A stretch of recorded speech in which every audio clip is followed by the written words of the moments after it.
I'm Herminia. Just 3 months ago, my parents drove 14 hours straight to my front door. Their arrival was unexpected, especially after what happened at my parents' 40th anniversary party. I remember that day clearly. I'd flown 3,000 miles with a gift wrapped in gold paper, a symbol of my love and the years of sacrifice. But before I could even sit down, Mom looked at me and said, "We didn't invite you. Your sister, Luna, planned this." Then Dad pushed my gift off the table and said, "We don't want anything from the daughter who abandoned us." It felt like a punch to the gut. I picked up the box and left, feeling more alone than ever. Let me take you back to the beginning. I grew up in a small town called Millfield, with a population of around 3,500. My father, Henry, was a mechanic, always covered in grease, but with a heart of gold.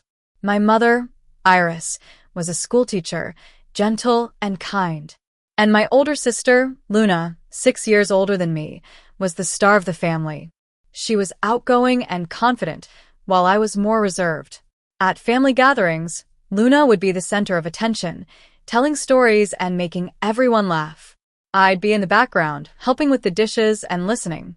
Dad would always praise Luna, saying, "That's my girl," while my achievements often went unnoticed.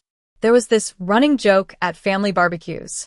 Dad would point at Luna, and then at me and say, "Luna got the charm. Herminia? Well, Herminia's Herminia." Everyone would laugh, and I'd force a smile. I decided to go to nursing school and got a job offer in San Francisco. The morning I left, Dad was under the hood of a car in the driveway. I said, "Bye, Dad." He just grunted. Good. One less to worry about. It was my 23rd birthday, but it felt like the end of something. In San Francisco, I worked hard as a nurse. I called home every Sunday at 7 p.m.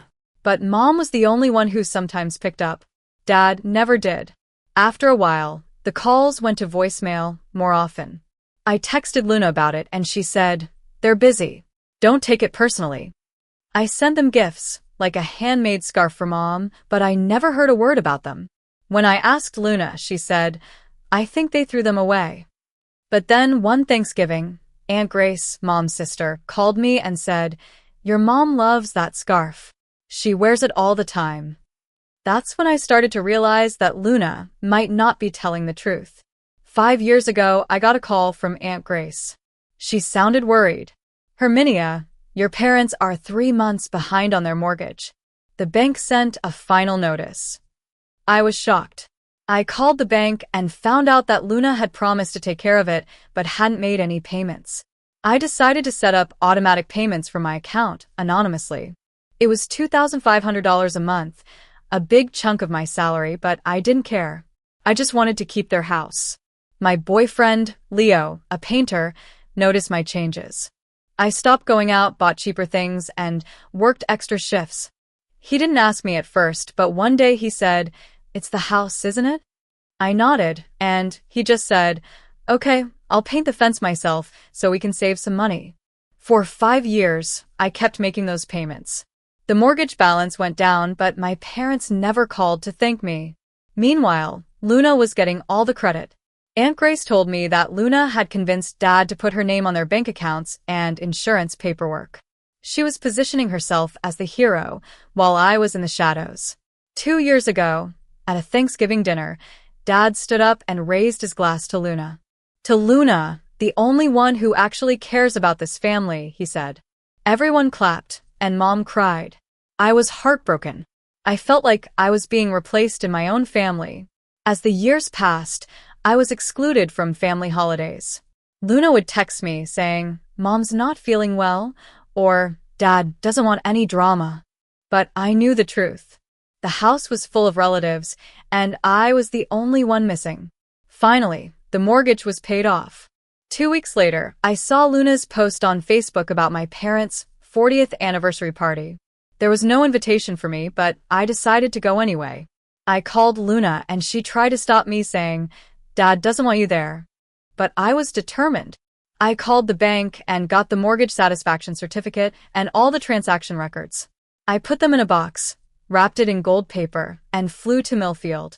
When I arrived at the party, the atmosphere was tense. Everyone stared at me as I walked in with the box. Luna tried to stop me, but it was too late. Mom saw me first and said, "We didn't invite you." Dad looked at me with cold eyes and pushed my gift off the table. "We don't want anything from you," he said. I was humiliated, but I didn't back down. I picked up the box and left. After I left, Aunt Grace revealed the truth to everyone. She opened the box and showed them the bank statements and my letter. The room fell silent as they realized what I had done.